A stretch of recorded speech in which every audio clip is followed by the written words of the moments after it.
Hi there, I'm Don Alejandro, and this is my good friend John Harney. And this is Two Grumpy Men, Deconstructing the Leftist, Part 2.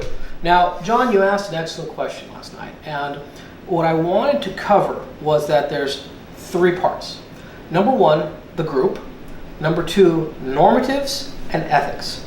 Okay. Now, I'm going to define normatives as socially constructed taboos. Okay. Excellent example, we don't eat with our hat on. Okay, that's just a rule. You don't eat with your hat on. Okay. Other countries are a little more strict about that. You know, you don't eat with your left hand, or different little things that are normatives. Okay, they're culturally relative. Now, the second thing is ethics. Now, when I say ethics and morals, I usually use them interchangeably. Ethics I tend to use as contract law. You and I have agreed to X, we agree to X. Morals are implicit. I don't have to specifically say I'm not going to shave my head, but it's just understood. That's just an example out of the air. Now, when you bring up the concept of gods, it's a very, very common objection. And this actually goes to part of the leftists, and that is not understanding definitions. Okay, if I self-identify as a vegan while I'm eating a steak, then I'm a vegan. Okay, the word is the same. If I say I am married to my tumbler, I am married. Now, the conservative, on the other hand, lives in a world of definitions. I'm going to do this a little bit later. I'll get to that. Definitions are good. Okay. Now, we can define God. Okay, maximally great, first cause, creator, sustainer of the universe, so on and so forth. Okay. Now, if we call him Ahura Mazda, Yahweh, you can even make an argument that maybe Neptune, or whatever word you use, that's merely like saying it's agua, it's water, it's whatever you use. I agree with you. Okay. I agree with you on that. Okay. That the words can change, and the perception of what that word is trying to define stays pretty much the same. Right. That's exactly the point. Now, the other half of that is that you can call something God. I can call my tumbler God. That does not make it a maximally great creator and sustainer of the cosmos. Okay? Just like saying I'm married to my mailbox does not make it a marriage. It's an arbitrary word. And this is one of the big distinctions between left and right thinking. Now, I want to also qualify here that this is not quite universal yet, but this is what's coming.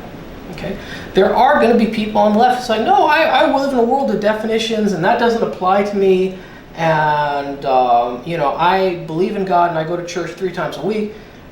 They do exist right now, but pretty soon that's going to go the way of the pro-choice Christian. It's just something that doesn't even make sense anymore. A pro-choice Christian.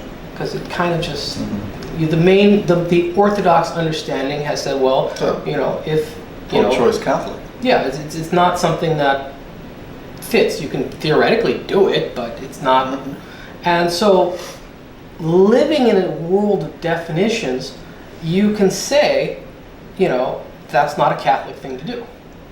That's we can say that's not a conservative thing to do. Now, exceptions do occur. Now, this is again part of the problem that comes up on the left a lot. Okay, whenever I talk to people on the left, they love to point out exceptions, and this is another part of the thinking that comes up a lot. It says, well, so and so is on the left, and they're purely economically conservative. Okay. Or the example that I pull out of the air from time to time is, there are some human traffickers that are great human beings. There are some FBI people who are horrible people. So there's really no difference between the FBI and human traffickers. What you're really trying to say is, you and I can have the highest degree of ethics. We're dealing with each other. We have contracts. I can give you $10, and I know that you're going to use it right and give it back to me, and that's a problem. Morally, we're both assassins, and we actually go kill people. Right.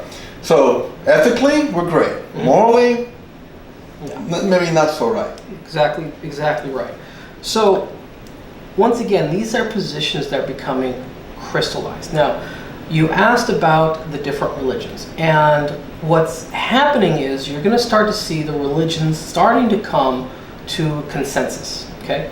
Now, the consensus is that, okay, we're going to start with a maximally great creator of the known universe, okay? We'll call him God, for lack of a better word, okay? Now, what are things that we can deduce from this? As well, if he's a really great guy and he has our best in his heart, then he wants us to be happy, okay? So, we can use that insight to interpret scriptures and govern our lives. Would a maximally great creator of the known universe be happy if I stole your $10? Probably not. Exactly.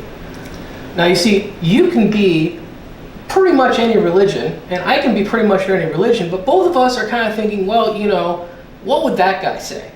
And we come to a conclusion. Now, the problem with the left is I've had this conversation with them, and that is an unbelievably huge jump. That is a leap of logic that I'm completely unable to communicate to them.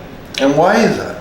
I'm starting to think that leftism is a different cognition. Now, we've already got scientific proof, so I'm going to start with... I'm saying it's a different part of the brain. I'm saying they have different modules. Now, there's a great author named Jonathan Haidt who studied the morality, the psychology of morals. And he makes the point that leftists have different moral matrices, modules active than conservatives and libertarians.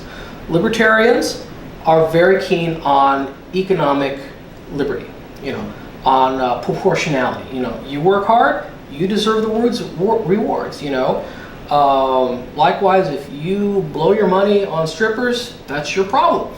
Okay? Strippers got their reward. And strippers got their reward. And, that's their word. Leftists, on the other hand, are motivated primarily by the care matrix, okay? The care module. So-and-so has suffered, we have to help that person. Going along the lines, someone's blown all their money on strippers, we have to help them. And the conservative over here is like, but wait a minute, that's activating my fairness. Mm-hmm. Well, how is that fair to me?